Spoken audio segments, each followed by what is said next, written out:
Rizal at Deputy Executive Director Rizal Park, kasama ang mga panauhin mula sa iba't ibang sektor at sangay ng gobyerno, Intramuros Administration, National Museum of the Philippines, City of Manila, at Philippine Marines. Kasama rin natin ang mga medical frontliners mula sa Makati Medical Center Foundation. Mga kapwa ko Pilipino, sabay-sabay po nating awitin ng may pagpupugal ang pambansang awit ng Pilipinas.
Atin naman pong itaas ang ating kanang kamay para sa pagtitras ng panunumpa ng katapatan sa watawat ng Pilipinas na pangungunahan ni Rizal Marie del Rosario mula sa Intramuros Administration.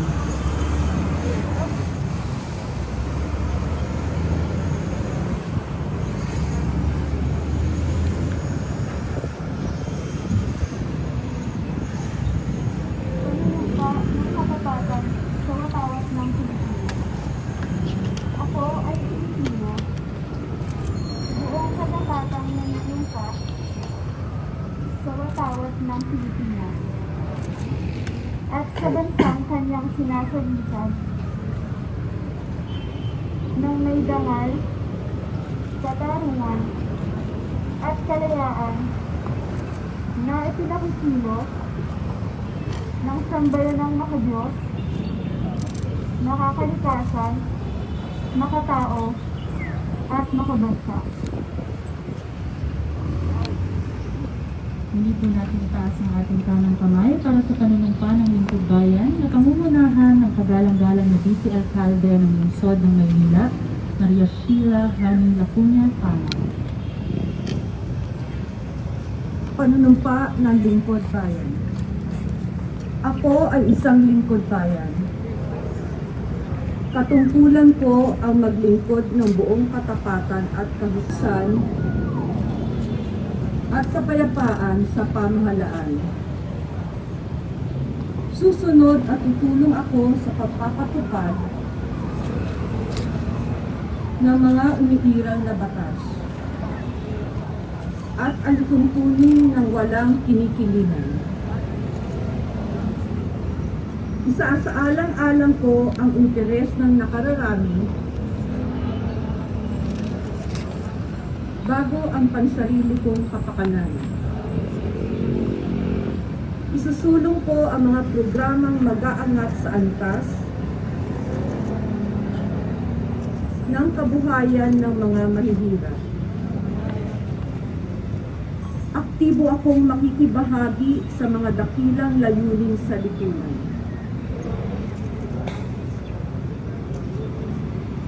Hindi ako magiging bahagi at isisiwalat ko ang anumang katiwalaang makakaabot sa aking kaalaman.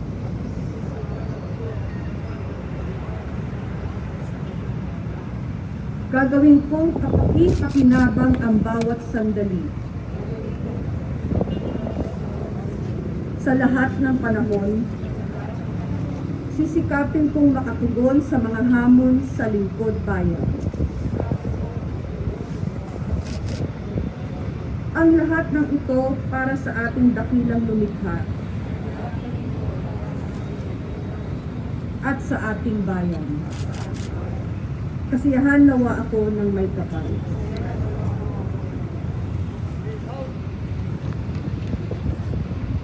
Upang magbigay ng kanyang pambungad na pananalita, narito ang Executive Director ng National Parks Development Committee, Pinipining Cecil Lorenzana Romero.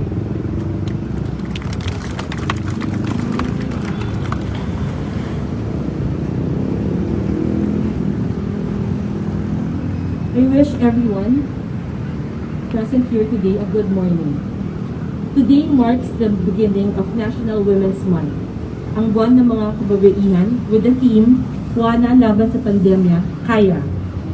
With this, let me start off by welcoming our esteemed guests, representatives from the Armed Forces of the Philippines, Department of National Defense, National Historical Commission of the Philippines, National Museum of the Philippines, Intramuros Administration, City of Manila, Salute to a Clean Flag Movement, Makati Medical Center Foundation, and the National Parks Development Committee.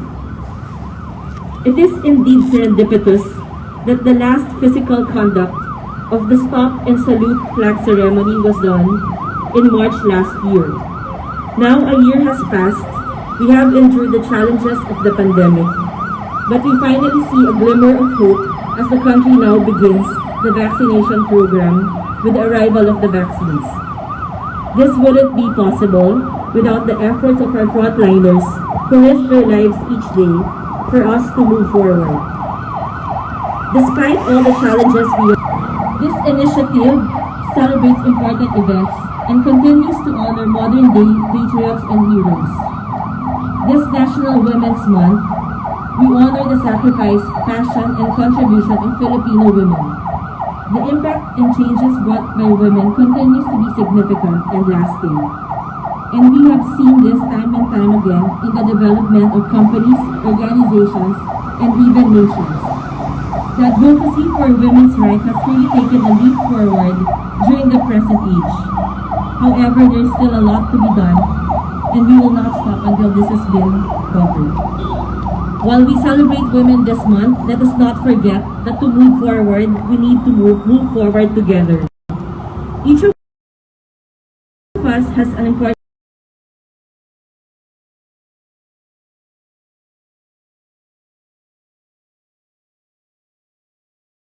role to play, both individually and as part of the greater community.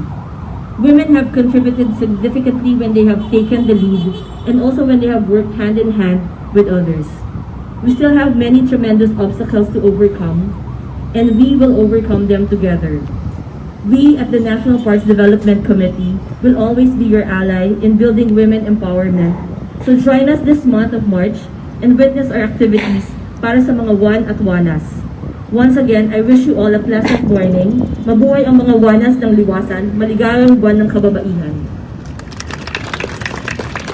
Maraming salamat po sa inyong mensahe, Executive Director Cecil Lorenzana Romero. Mula naman sa Salute to a Clean Flag Movement, atin pong pakinggan ang mensahe mula kay Binibining Monique C. Renove.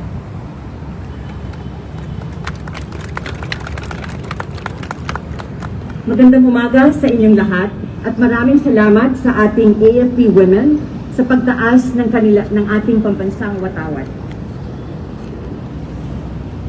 The Salute to a Clean Flag movement is a non-political, private sector initiative that was born of a deep belief that we have to work together to build our country better. Launched 2 years ago, we said, it's time to stop dreaming. Let's begin doing what we can to ensure a better Philippines. With our partnerships with the National Historical Commission of the Philippines and the National Parks Development Committee, the monthly Stop and Salute flag ceremony was here at Luneta was launched. Every first Monday of the month for the past 2 years until March last year, we from the private sector joined you from the government to raise and honor this symbol of our nation.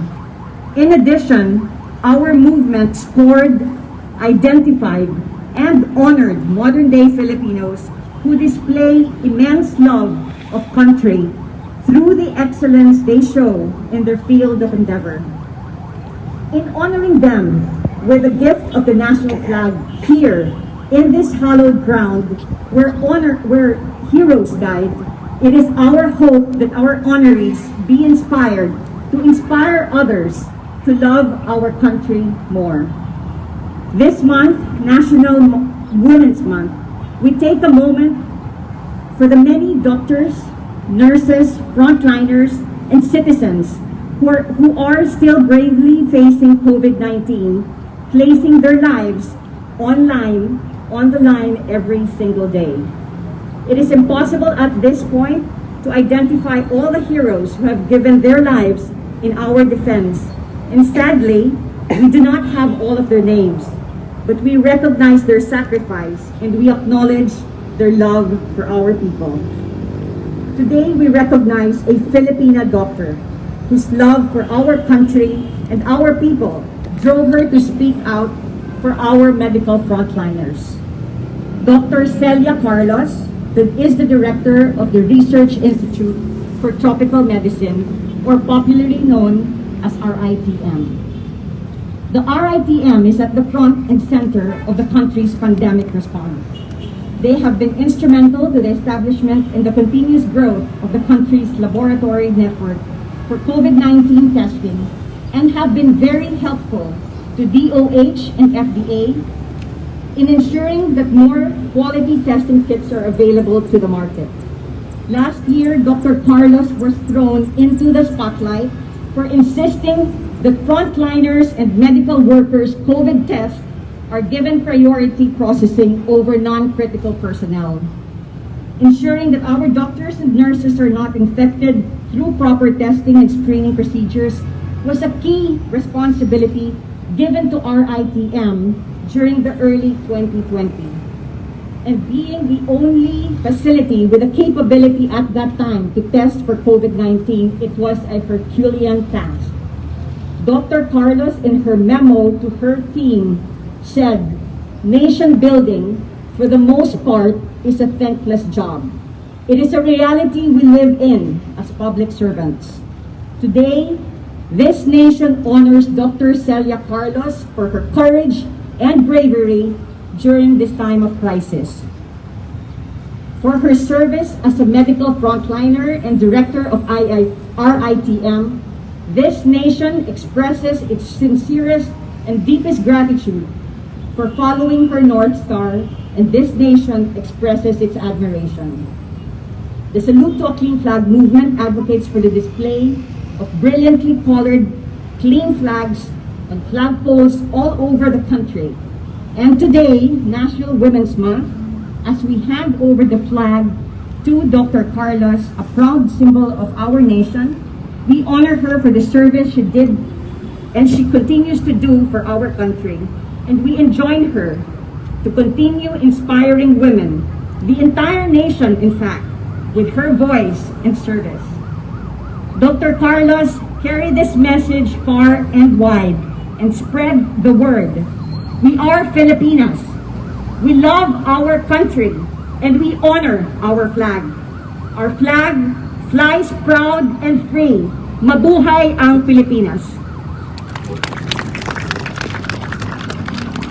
At bilang kinatawa ni Dr. Celia Carlos, tinatawagan si Binibining Marge Baro upang tanggapin ang bandila ng Pilipinas at kopya ng Flag and Heraldic Code of the Philippines, kasama si Binibining Marie P. Cronote.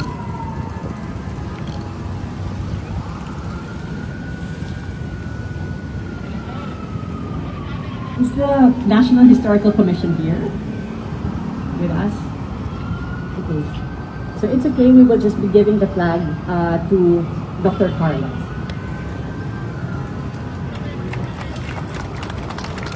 Maraming salamat Binibining Cronote, Binibining Marge Baro at Dr. Celia Carlos na ating honoree ngayong buwan. Upang magbigay ng pangwakas na mensahe, narito po ang kagalang-galang na alkalde ng Maynila, Ginoong Francisco iSKO Moreno Dumagosa.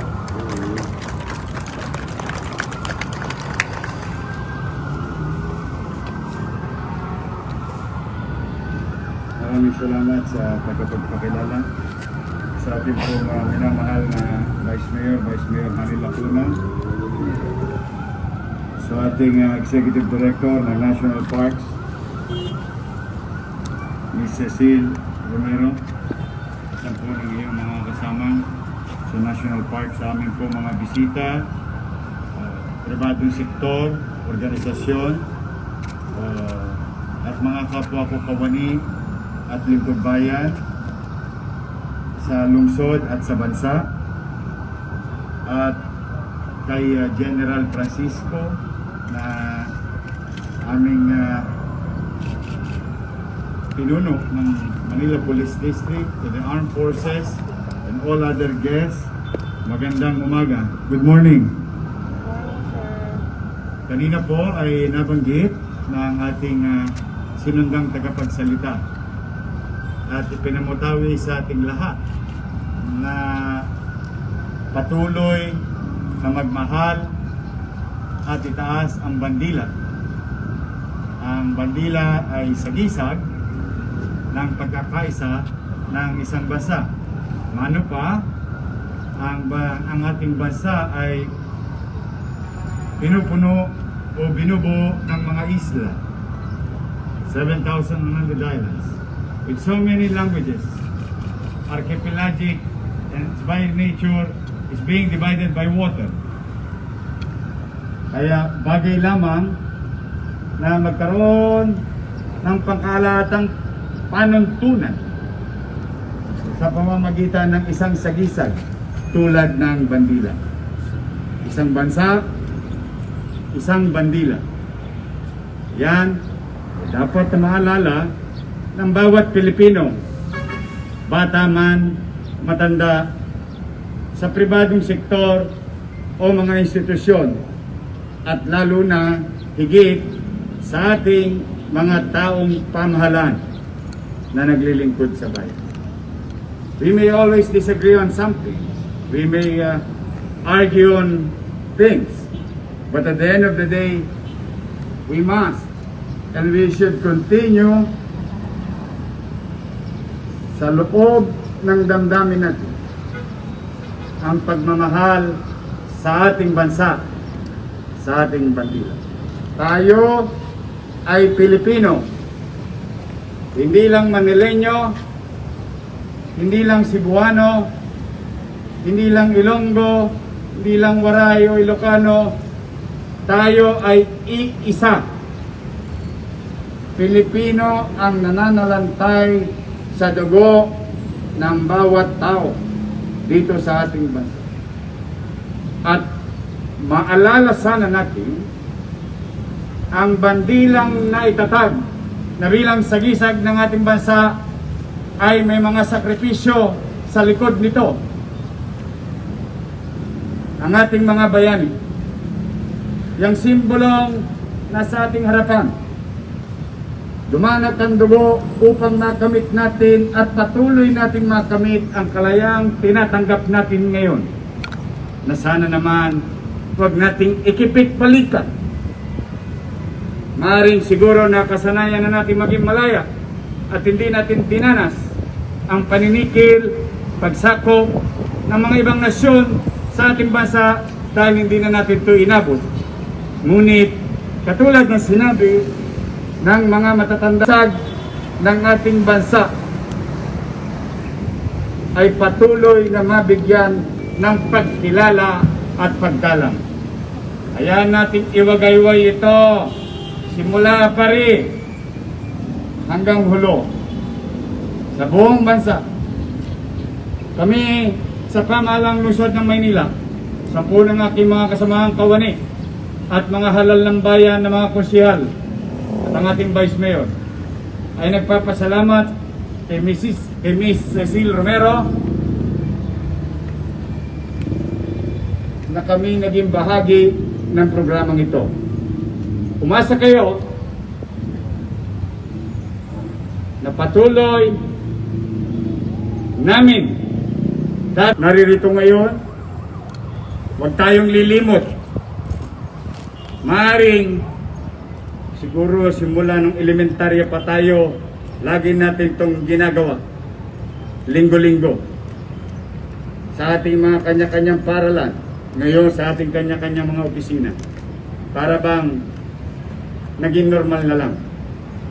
Ngunit sana sa oras na tayo ay umaharap sa bandila at inaawit ang lupang hinirang at pagkatapos tayo'y sumusumpa, sana ito ay ating isapuso, isaisip at isagawa ang pagmamahal sa ating bansa. Wag na wag mawalay sa ating isipan yan bilang isang Pilipino, sapagkat walang magmamalasakit sa ating mga kapwa Pilipino kundi tayo rin kapwa Pilipino. Tayo ay nakararanas ng pandemya ngayon. Nagpatunay na tayo rin ang inasahan ng bawat isa. Mano pa ang pamahalaan na ngayon kinakailangan lahat ng mamamayan. Kaya kayo ng mga kasamahan namin na naglilingkod sa taong bayan, manatili sa ating isipan na ngayon mas lalo tayong magpursige, magsikap na maglingkod ng mainam, masinop at epesyente sa bawat mamamayang ating nasasakupan. Excel from your field of undertaking. Lahat ng tao sa gobyerno, simula sa mababa hanggang pinakamataas, may kanya-kanyang tungkulin. At huwag ninyong mamalitin ang partisipasyon ninyo. Dahil ang isang pamahalang epesyente, ang isang pamahalang epektibo, para mapatunayan ito, dapat lahat tayo iisa ang maging layunin sa pamahalaan, ang maglingkod ng tapat sa ating mga nasasakupan. Yan sana ang ilagay ninyo sa inyong puso't isipan kung kayo ay bahagi ng pamahalaan. Muli, sa mga narito, paalala ko lang, patuloy ang paglago at pagdami ng coronavirus. I think 11 months in a few weeks now is going to be 12 months. Isang taon na tayong dinudurog. Isang taon na tayong pinahirapan psychologically, economically. But I think this is enough time for each and every one of us to learn how to live with COVID-19 and go back to work safely. But today is also will go down to history. Maraming salamat sa mga pamunuan sa national government. An hour from now, dumating na ang pag-asa. At ang pag-asa nating hinihintay upang maibsan o masolusyonan na ang pandemyang ito ay ang bakuna. Wala nang iba. Vaccination is the solution. Then today is history, an hour from now. Magbabakuna na po ang ating bansa. Now let me get your attention about your doubts. And I respect that because of recent history or past. But remember, to each and every one of you here who are listening, please, buong kababaang loob, nakikisuyo ako sa inyo. Huwag na huwag ninyong ipagbabakasakali ang inyong kalusugan. Huwag ninyong ipagpabukas ang isang bagay na makatutulong maproteksyonan ang inyong mga katawan. Pag dumating na ang sapat na supply, go grab it. Don't miss the opportunity to protect yourselves. Dito sa laban natin, walang mahirap, walang middle class, walang mayaman. lahat posibleng mamatay sa impeksyon ng coronavirus. Don't listen to anybody. Listen to specialists.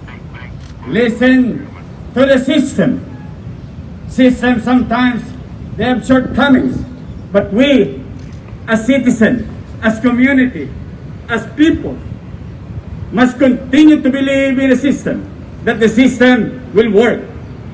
In our case, meron naman tayong mga itinalaga ang pamahalaan na magbibigay ng kasiguruhan na ang bakunang ituturok sa ating bansa ay sertipikado ng mga spesyalista ng ating bansa. Kaya, mga kababayan, maghunos dili kayo. Maghunos dili kayo. Huwag na huwag ninyong ipagpapabukas. While it is true that I nadanasin ang mga dinanas ng mga taong na infeksyon ng coronavirus. We know, we literally know, I know personally, the doctors knows it better than me. It's very hard. At alam ninyo na may umaasa sa inyo na mga mahal ninyo sa buhay. Yun ang isipin ninyo. Yes, there is risk. But we must conquer our fear. We must face the risk. We must manage the risk. Yan lamang o ipaalala ko sa inyo. Ang pamahalaan, nasyonal, lokal, nagsisikap na salubungin itong pandemyang ito para sa kaligtasan ninyo. Ngayon, siguro naman, bagay na kayo naman bilang mamamayan ay makiisa sa layunin nating lahat na matapos na ang pandemyang ito, na makabalik na tayo sa ating kanya-kanyang field of undertaking na may panatag na damdamin. Bakuna ang solusyon. Hindi ospital lang, hindi gamit lang, hindi pera lang, hindi aksyon lang ng pamahalaan. Bakuna ang solusyon. Nothing more, nothing less. That is the safest way, at the very least, that the government can do for you and for you to decide as soon as possible. Kaya po, mga kababayang naririto, kapag mahilig kayo mag-Google, i-Google nyo. Gumagastos kayo sa data, sa mga bagay na maaari makapagbibigay sa inyo ng kaligayahan, then why not? Why not spend those things that you're doing in between of your daily lives to research, to find out you yourself if the government is telling the truth, if the doctors and scientists of this world is telling the truth. You must participate, mga kababayan. Yan lamang. Yan ang paalala ko, and I hope you don't mind me reminding you this. It is my moral and technical obligation to explain it to you further, the gravity of our situation. So muli, huwag kayong lilimot. Isang bansa, isang bandila, 7,100 plus islands all over in our country, in a country that we love. And it's called Philippines. Magandang umaga. Palayan nawa kayo ng Pong May Kapal. Manila, God first. Thank you. Maraming salamat Mayor Francisco iSKO Moreno Dumagoso. At dito po nagtatapos ang Stop and Unite together, bring hope to a country we call it